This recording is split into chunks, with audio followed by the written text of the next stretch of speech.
Are you ready, man? Bismillah. Alhamdulillahi Rabbil Alameen. وصلاة ربي وسلامه ورحمته وبركاته على ذاك النبي الكريم نبينا محمد وعلى آله وصحبه أجمعين.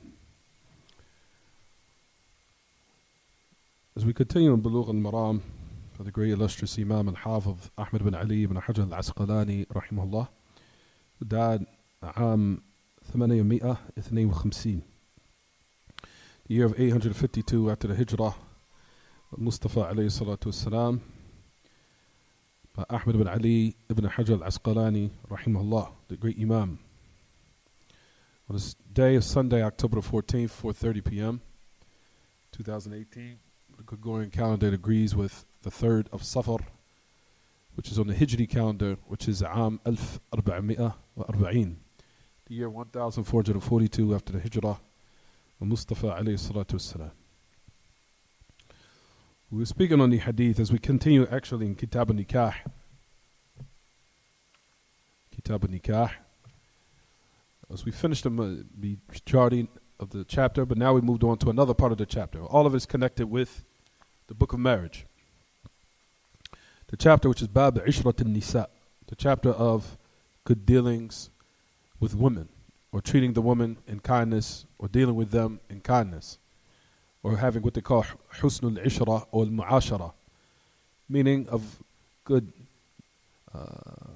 dealings, or if you want to say, for lack of better words, of good kind treatment of the woman, of living with them in kindness in the life of marriage. You'll find that the great Imam Al-Hafiz ibn Hajar, that he inaugurated the actual chapter, he started the chapter off with the hadith of Abu Hurairah and Ibn Abbas. And if you turn your page, also another hadith on Abu Hurairah radiyallahu anhu ardah. That's in the other part. We'll just stick with the first two hadith of Abu Hurairah, number one, and the hadith of Ibn Abbas. He started the chapter of good dealings with the woman, or treating her with kindness in the life of marriage, based upon these two narrations that he mentioned in the chapter. Before I start, again, like I said, and I hope this is not towards our sisters here at the masjid. This is not directed towards them at all. This has nothing to do with them. I direct this at the people who listen online to listen very carefully to the lessons. The problem is with these online classes, we consider the circumstances of the people. The people are busy. People have a lot of things taking place in their lives, which hinders certain people from attending. But at the same time, for those who are listening online, they have to be very attentive to certain details that are disseminated. Because if you become occupied by what's going on around you from your kids or what have you, then you'll get part of the information and you will understand, you will actually attain some type of misunderstanding. Because a person becoming occupied in their house, something a child might be playing, so your concentration gets cut off because you have to attend to doing that, and then you return back to the lesson, then you miss something. So now you attained a misunderstanding of a detail. So as far as the Kitab al-Tawheed, and I tell the brothers and sisters of this, number one, if there's a question of a misunderstanding, send it online. I'm right there in the class. Do not wait. Send it online. It's there for a person to listen to it. If I made a slip of the tongue or I made a mistake, then let me know and let me realize it and let me know, and I will retract it and I'll correct it. Just like when I said that Iblis a couple of weeks ago, people told me, they informed me that I said in a recording about 3 weeks ago that Shaitan was a prophet or Shaitan was a prophet, which was a slip of the tongue from myself.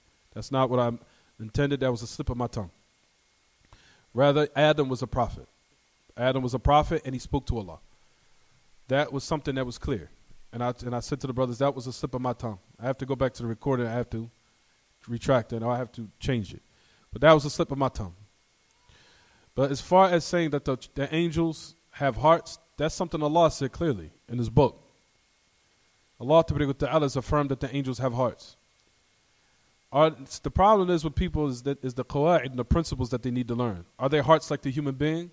We say Allahu Alam of the kayfiyah, of how their hearts are. But we do affirm what Allah has affirmed for them. Allah has clearly said in His book that the angels have hearts, where it says clearly in the ayah, until the horror and the fright is removed from their hearts. Allah said it. So Allah affirmed for them that they have hearts, that the angels have hearts. And also you'll find that the Sharih of the Hadith, which is the great Imam Ibn Uthaymeen rahimahullah, also mentioned that. If you look at Qawl Mufid, he says right in the commentary, he said this is from the evidences that proves that the angels have hearts. So your argument is not with me. Your argument is firstly with Allah, and secondly it's with the one who explained it. And also likewise, I said that the angels have uqul, that they have intellects, meaning they have understanding, which is true. The angels have understanding. The angels have understanding, and I gave 3 evidences and proofs for that from the ayat, which proves and it shows that the angels understand.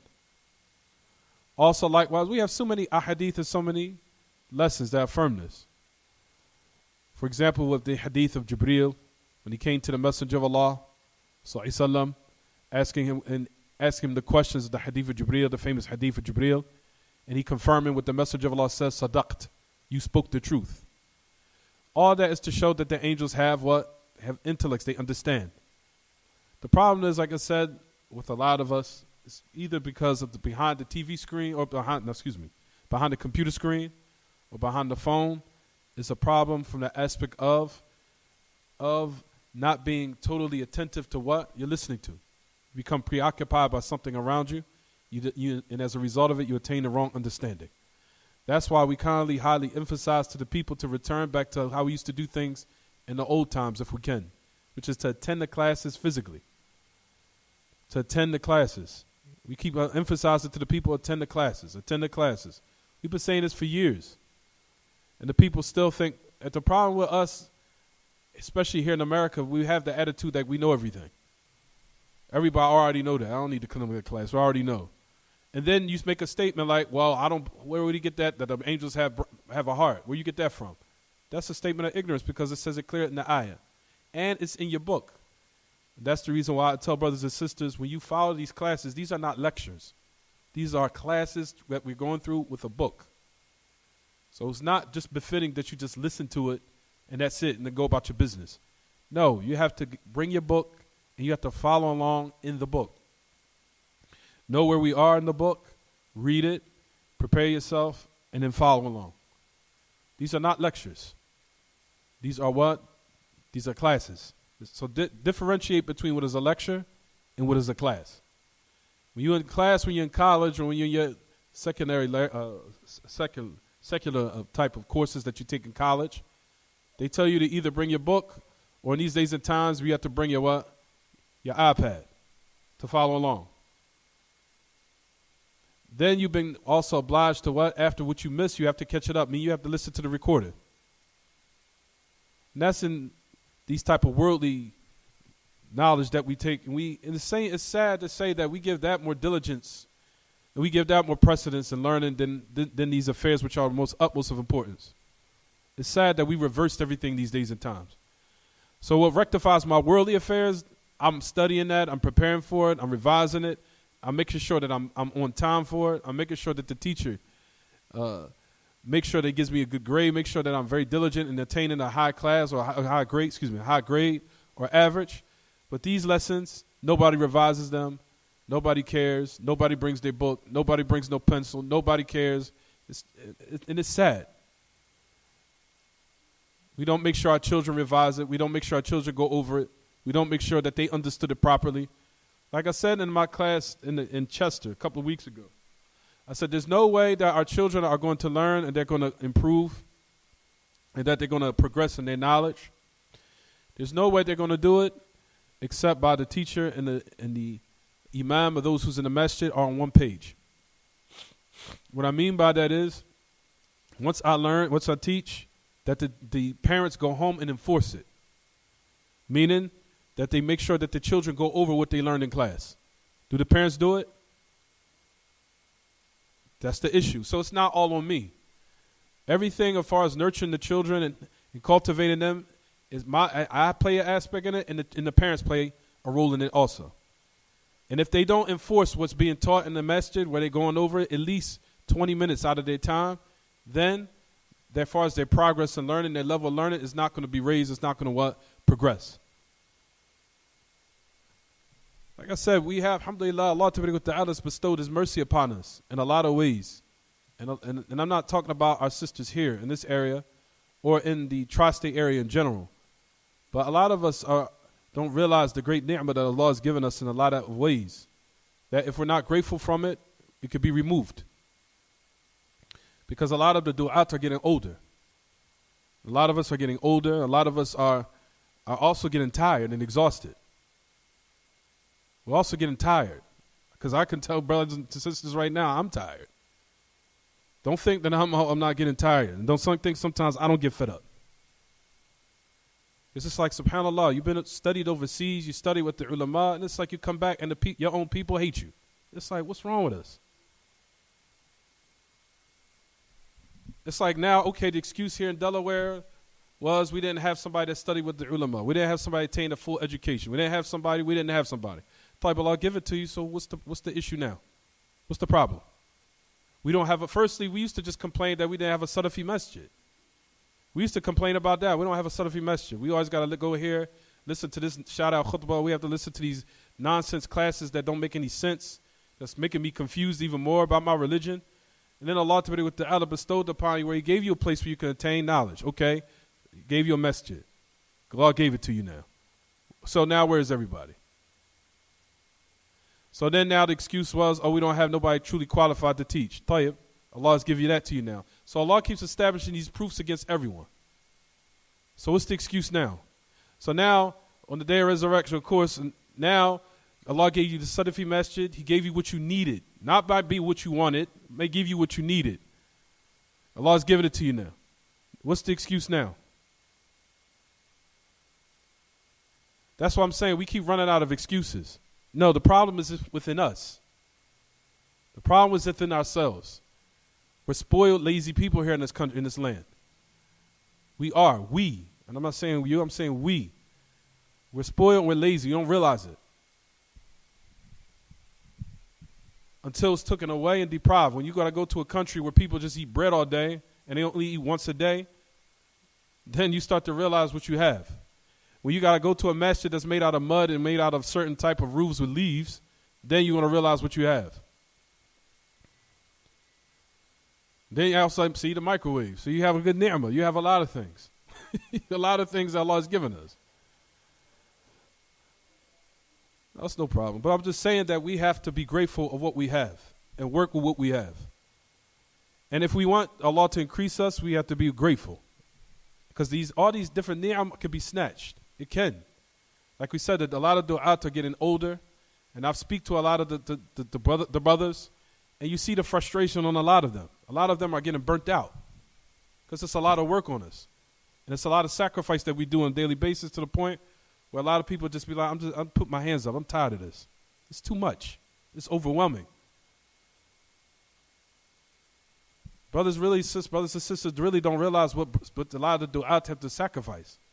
Not getting paid as much, watching our children grow up and not having a lot of things, always being overwhelmed with lessons, or overwhelmed with problems, overwhelmed with trying to solve other people's problems.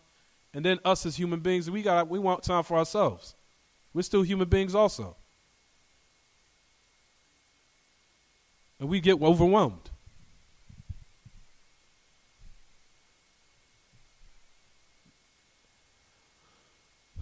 So when we say ma'ash al-ikhwa, al-akhawat, for those who are listening, you'll find in the ahadith of the chapter, you'll find that the great Imam had talked about, opened the chapter when he said, when the authority of Abu Hurairah, قال رسول الله صلى الله عليه وسلم ملعون من أتى امرأة في دبرها. We already talked about this first scenario. We should do the other one. When the authority Ibn Abbas قال رسول الله صلى الله عليه وسلم لا ينظر الله إلى رجل أتى رجلا أو امرأة في دبرها. رواه النسائي والترمذي وابن حبان وأعل بالوقف. The Messenger of Allah said that the one who's cursed who's intimate with a woman and her dubra in the anus. رواه Abu Dawud والنسائي. And the rijal are thiqat. They said that there's a illah that is irsal. Like we said, ya ma'ashal ikhwa wal akhawat, we said that this hadith is authentic. It's been authenticated Imam al-Albani in his silsila. And also likewise, the great scholar of now today, Sheikh Abdullah al-Bukhari hafidhullah, has a whole risala, has a whole book on this. And he goes into the actual terminology of hadith and the science of it. And he's also drew up the same conclusion that this hadith also likewise is authentic. It's been narrated by numerous Sahaba. And the narration has no type of hidden weakness that will affect its authenticity. Rather, you'll find that some of the narrations, like we said, have a light weakness. They're not severe weaknesses in the narrations. So that's number one. So there's no problem with the authenticity of it. It's the great Imam al-Albani authenticated all of them.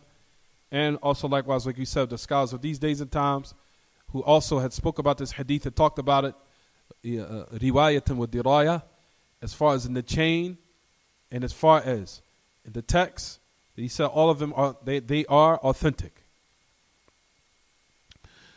Also a narration of Ibn Abbas that it says, قال رسول الله صلى الله عليه وسلم, that Allah will not look to a man who is intimate with another man. It says, رَجُلًا أَتَى رَجُلًا.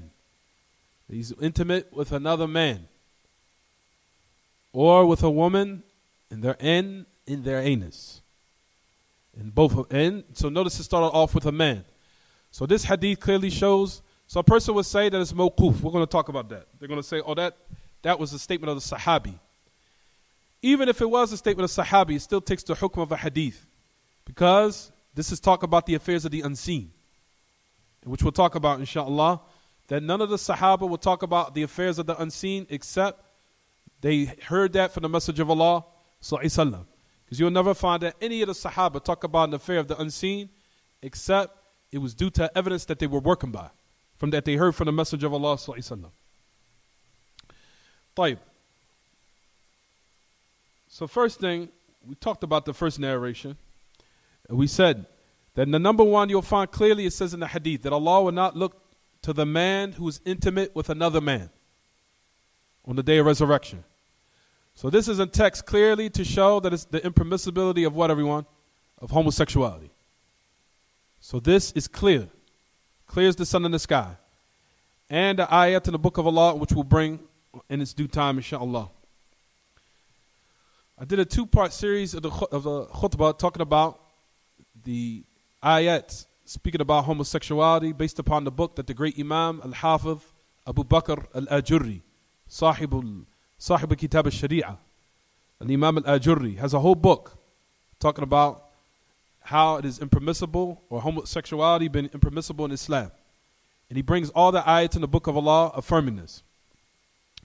And he talked about in the tafsir of the ayat that from the punishments that Allah sent upon the people of Lut, that he punished them in numerous ways. For number one, you'll find that it said that Jibreel, first of all, he blinded them. As we know that the angels had came to Lut as guests and said that your people, they were sent as a test to see whether or not they were going to stop doing this act and refrain from doing it. So Allah Ta'ala sent handsome men who are angels, and they came in the form of men. So they came to Lut and they came to his house, of course, and I'll talk about more details of the story, inshallah. But just to sum it up, as the people of Lut, and we know that Lut, the Prophet Lut, alayhi salam, as we know that also his wife was also aiding her people. So she was against her husband, who was the Prophet Lut. So we know that when she was aiding them, she indicated and directed the people of Lut to those handsome men who were angels to the house of Lut. We know what happened when they came, to the point they had threatened Lut. They had threatened him and said, where Lut had mentioned and said to them when they were about to knock the door, of course they know they were very assertive to the point they were becoming violent with Lut. And Lut said, take my daughters, they are pure for you. Sheikh Rabi' Hafidhullah gave a nice comment on this wording. When he said, take my daughters, here are my daughters. You'll find that even Sheikh Rabi' had mentioned a great fa'idah in this particular wording. He said, the people now said that Lut offered his daughters to those men who were practicing homosexuality. He said, that's not the meaning of the ayah.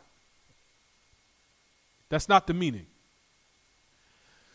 He said that the meaning of the ayah, if you go back to Tafsir Ibn Kathir, even Ibn Kathir said the exact same thing. He said that the meaning of the ayah, these are my daughters, they are pure for you. Meaning that we know that all the prophets that were sent to their people, or to the particular people where they were sent to at that particular time, all of the women were considered like the daughters of the prophets. Meaning, when we know that the Messenger of Allah Sallallahu Alaihi Wasallam came to the Sahaba, he said that I am like you. The level that I am to you is like a father. I'm like a father to you. So, based upon that understanding, you'll find that Ahl Ilm say that the prophets in general, when they were sent to their people, they were at the level as if they were like a father to their people. As if they were like a father to their people, cultivating them, teaching them, being gentle to them, and also trying to redirect them and aid them in being rightly guided. Rather, we know that the Messenger of Allah Sallallahu Alaihi Wasallam was more revered, and we give reverence to him more than our own father and mothers, right? So the Messenger of Allah and all the prophets, of course, are at that same level with their own people. So the meaning of the ayah is, meaning that Lut was saying, take the women of your village, all of them, and marry them from them who are following or supposed to follow Lut, who believed in his message. Meaning, marry those women, not actually the daughters of Lut. Because all of the people he was sent to, of course, at that time was what? Well, he was like a father to all of the people. Meaning to those who, from the men, he was like a father to them and the women.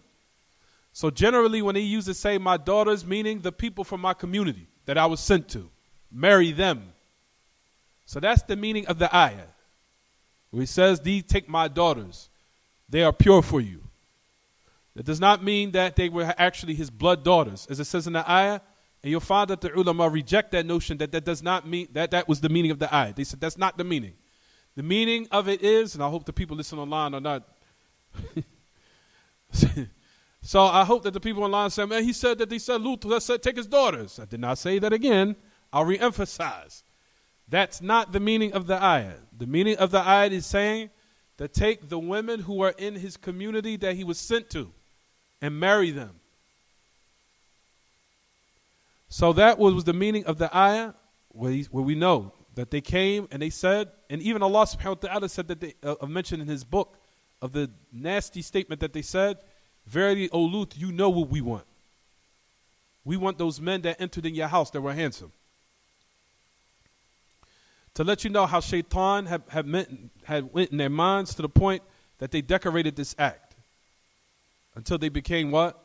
They became something which was considered inhiraf, deviated in the aspect of what is something that's a natural instinct, of what human beings know what is correct, which is that a man comes to a woman and a woman comes to a man. And that's how progeny and offspring take place, naturally, how it's supposed to be. So, at the story, when they asked, it's Jibreel, alayhi salam, Jibreel and the other angels, of course, the other angels that were present with Lut, when they seen that their people were becoming violent, all because they wanted to commit this filthy act, you'll find that it says in the tafsir of Ibn Kathir and other than them, what they mentioned is that Jibreel or the angels had took their wings and they had blinded them.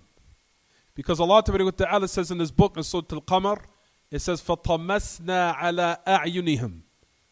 In Surah Al-Qamar, Allah subhanahu wa ta'ala talked about the people of Lut.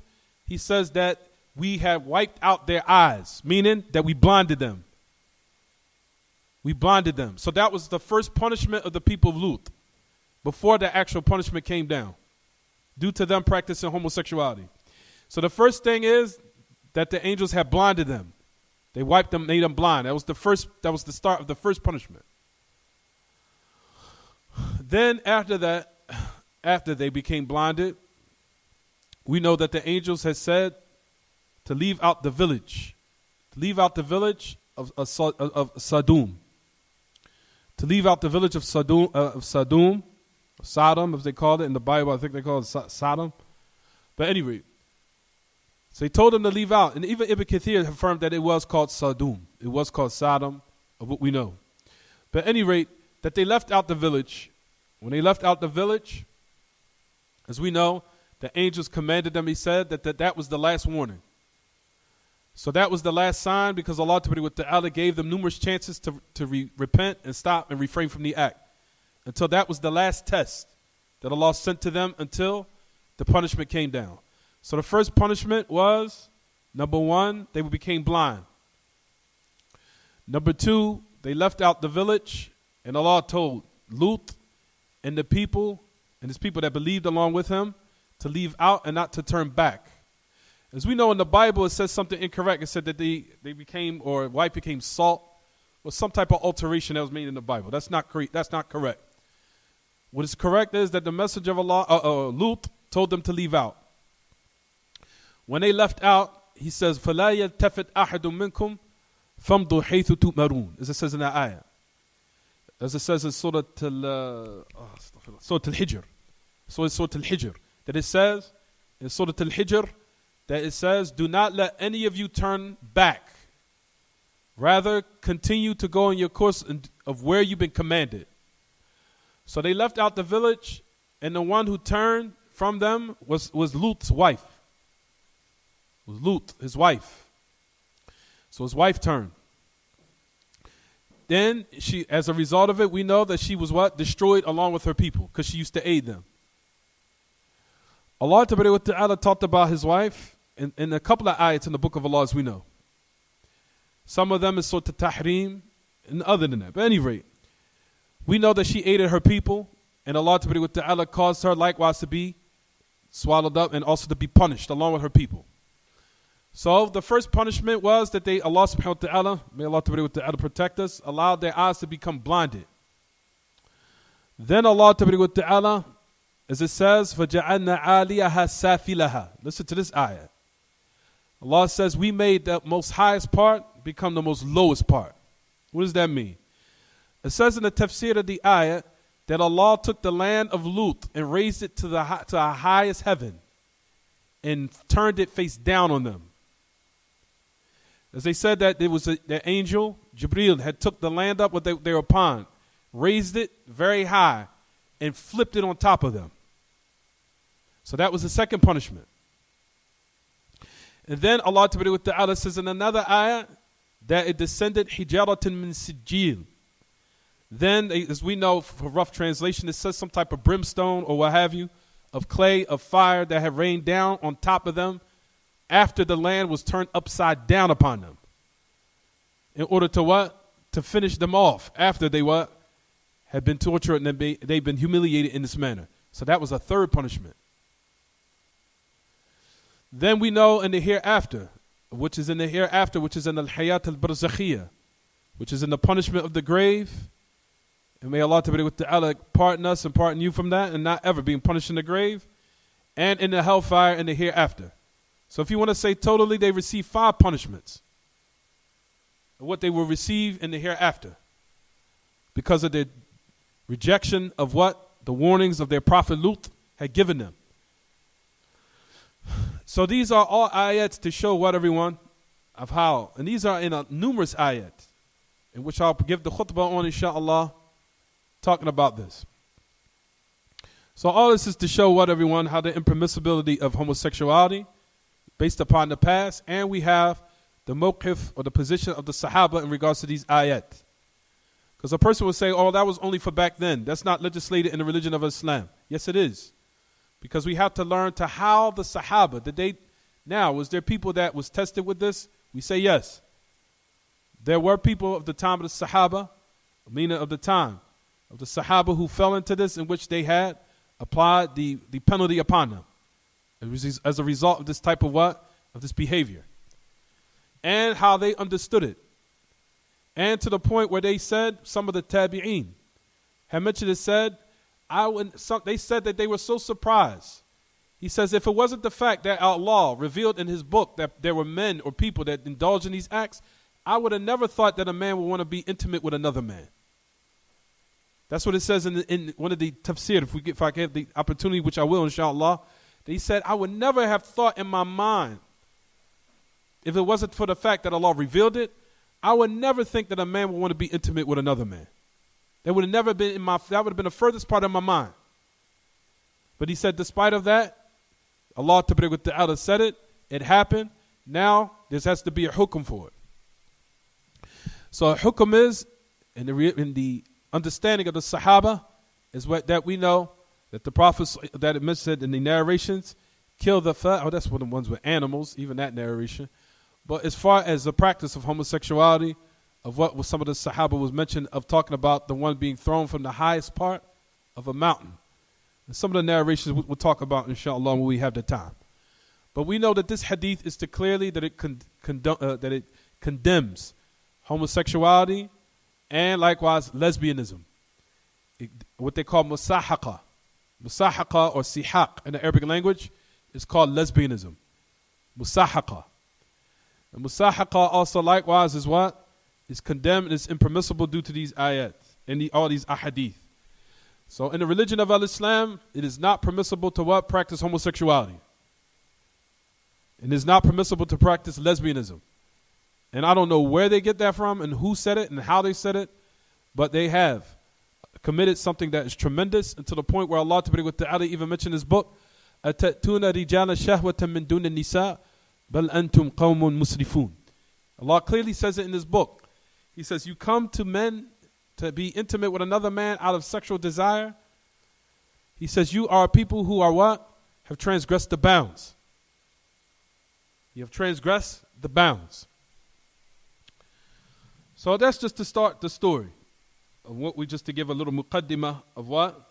Of being intimate inside of the anus is something, like we said before, that is what? That is impermissible. And the meaning of that, which comes of, like we said, all comes in the book of Allah. And likewise the story what happened with Lut. Alayhi wa ala nabiyina afdal as-salatu wa tammat taslim.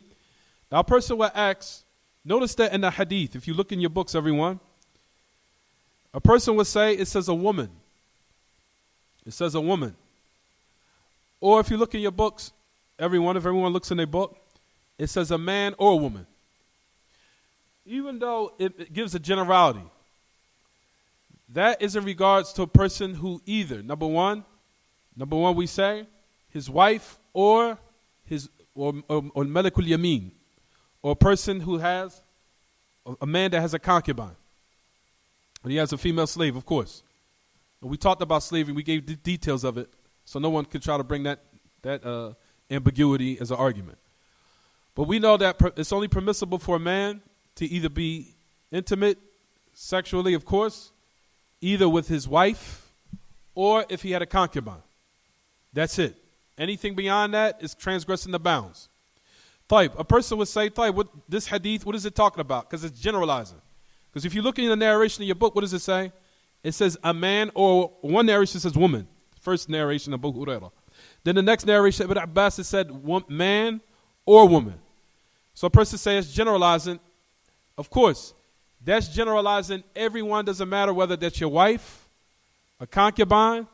But if it's a woman that's ajnabiyya, meaning that's not your wife, then a person has committed another crime. So he had two different sins. So not only does he have the sin, the major sin of being intimate, of course, of being intimate in the anus, of course, but he adds another sin, which is the sin of fornication or adultery, depending on the circumstance at that time.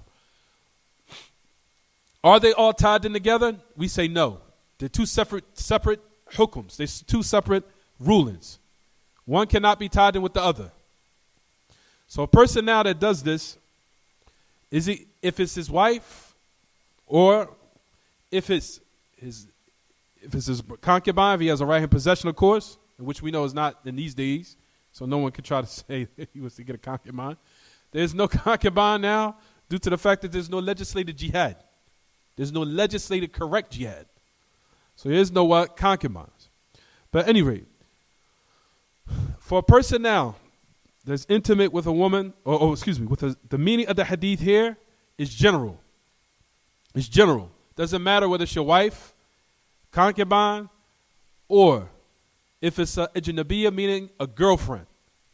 A person would say, Tayyib, the girlfriend now, is that now covered where the person is cursed because he did or is intimate with his wife in this manner? We say yes. But if he does it with a girlfriend or a person that's not his wife, then he has another sin, which is the sin of zina. So he has two separate ahkam or two separate rulings in regards to him if he does this. Now, if he does it in a manner where he commits homosexuality, he has another sin. He's raised it up the bar. So he's raised the bar now. So not only now, so we start with a person that does this with his wife. We know that that's incorrect based upon the hadith. Then if he does it with his girlfriend, he has another hukum added onto him. Then if he does it with someone from his own gender, then he's raised the bar. He raised the bar higher. Is it clear what I'm saying, everyone? So that's the reason why we say that this hadith here, all three, is what? Is generalizing. Doesn't matter who it is or not, a man cannot be sexual or intimate, intimate, because we want to consider the children, be intimate in this manner in regards to what Allah Ta'ala has what? Bestowed upon the human beings, no doubt. The human being has been made to be inclined towards desires, no doubt. That's something Allah has instinctively put in all of us. To have desires. And that's part of being human. And there's nothing wrong with that. However, it has to be in the boundaries of what Allah has set. So Allah Ta'ala has done this. He has instilled inside the human being this feeling of having desire. However, it has to be in a manner or if one wants to take advantage, no, not say take advantage, but if one wants to now indulge in fulfilling his desires, it will have to be in a manner of how Allah Ta'ala has set the boundaries, as we mentioned. Allah Ta'ala also says in this book, of course, in the ayah of Surah Al-Baqarah, it says, Nisa'ukum harthu lakum, fa'tu harthakum anna shi'tum. We'll get details in this when it comes to lesson. That your women is a harvest for you. So go to your harvest as you will. The correct tafsir of Ibn Abbas is the correct tafsir. Now a person would say, what about what Abdullah ibn Umar said? I'll bring the discussion of that next class, inshallah. We say that Abdullah ibn Umar, we do not speak ill of any of the Sahaba.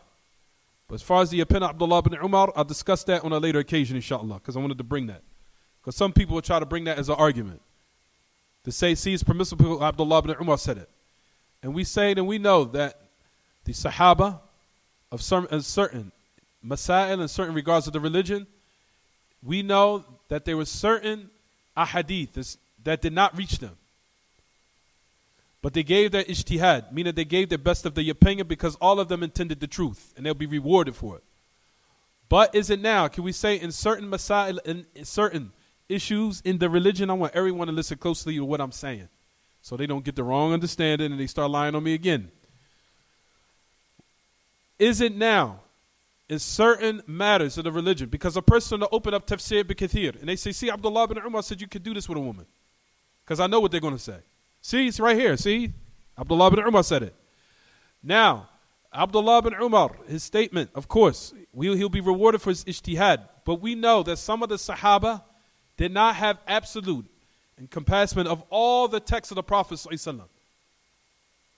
Meaning that they did not know some of the texts of what the Messenger of Allah ﷺ has said. So we know in this regard, what the Messenger of Allah said take precedence over what? Of what Abdullah ibn Umar said. So as long as we have a hadith of the Prophet ﷺ, then we say that takes precedence over what Abdullah ibn Umar said. As long as we have those authentic narrations, And also, likewise, we know that some of the Sahaba, a lot of the Sahaba didn't have all awareness of all of the texts and the statements that the Messenger of Allah gave. So if you find one Sahabi, you'll find that he says so-and-so made a mistake. They'll say, for example, you'll find of when another Sahabi said, kadhaba so-and-so. But kadhab also means akhta in the Arabic language. It means he made a mistake. Here in this instance, we say Abdullah bin Umar, in this particular mas'ala, of what Ahl Ilm mentioned, it said that Abdullah bin Umar did not reach him this text of the Prophet ﷺ. It didn't reach him this text. He didn't know. Cover your mouth. He did not reach him this text of what we're talking about now. So as a result of it, we mentioned and said, we say that Abdullah bin Umar gave his ijtihad, he'll be rewarded for it. But you cannot follow him in what that fatwa he gave, because he was not aware of these texts. And that the Messenger of Allah ﷺ, we know that the minhaj, or the methodology of all the Sahaba, unanimously is, if you see that my statement, if the Messenger of my statement opposes what the Messenger of Allah said, take what the Messenger of Allah said over what I said. So a person would say, well, what is this? This is a statement of the Sahaba. Like we just mentioned and said again, some of the Sahaba, it did not reach them certain texts. They didn't know about it. So in that regard, we do not follow them in that particular mas'ala, as far as in regards to something of fiqh. If they made an ijtihad, they'll be rewarded for it. But still, a person has to give precedence to what the Messenger of Allah said over that particular instant where that particular Sahabi said a statement that went against what the Messenger of Allah said, because they didn't know. So in actuality, they're still not blameworthy. But however, they still will be rewarded. But we still do not take precedence over what they said over what the Messenger of Allah said. We do the opposite. We take what the Messenger of Allah said, and we say that that particular Sahabi will be rewarded for his ijtihad. But we do not follow him in that particular statement, because what the Messenger of Allah ﷺ had mentioned is in this regard. And that's in regards to what we said in the masail of fiqh and the masail of what is pertaining to little affairs of jurisprudence, of fiqh. You'll find that, like we said, that in this particular regard, that Abdullah bin Umar will be rewarded, but we still do not take that statement, because what the Messenger of Allah clearly said, what nullifies what Abdullah bin Umar said, radiyallahu anhu wa addah. What's the problem? Okay.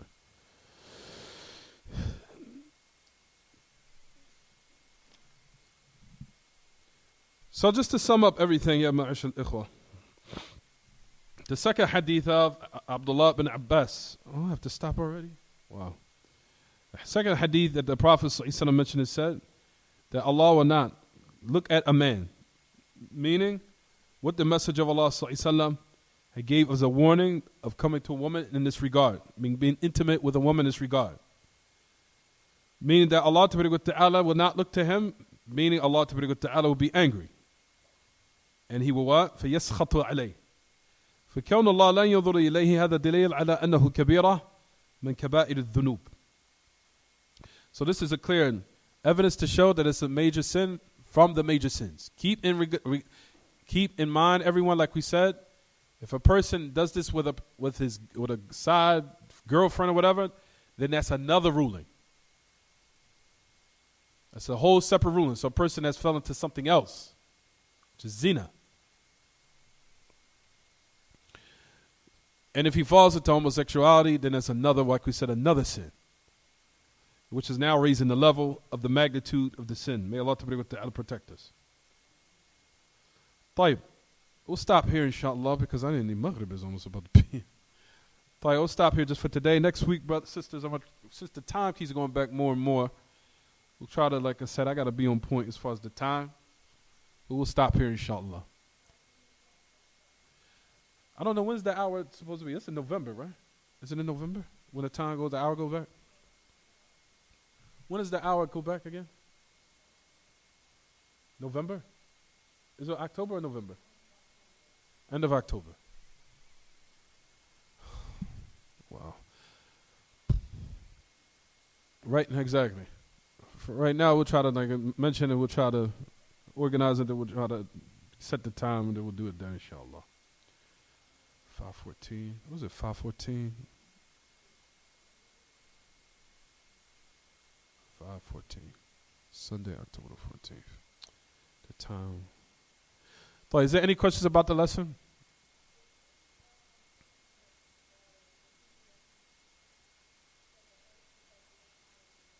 Mm-hmm. Mm-hmm.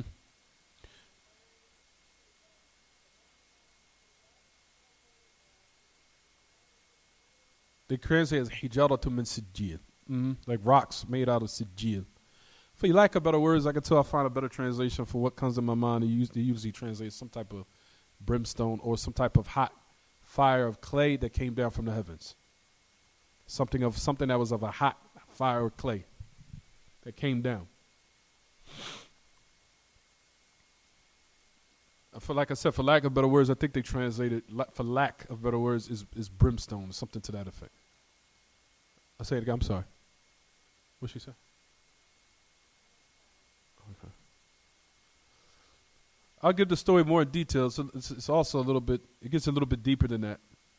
But that was just to sum it up, give a concise story, concise explanation of what happened. But it gets a little bit more detailed than that. Any questions about the lesson?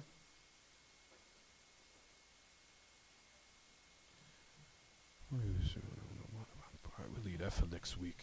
All right, we'll stop here, inshallah. هذا وصلى الله وسلم وبارك على نبينا محمد وعلى آله وصحبه. سبحانك اللهم وبحمدك وأشهد أن لا إله إلا أنت أستغفرك وأتوب إليك.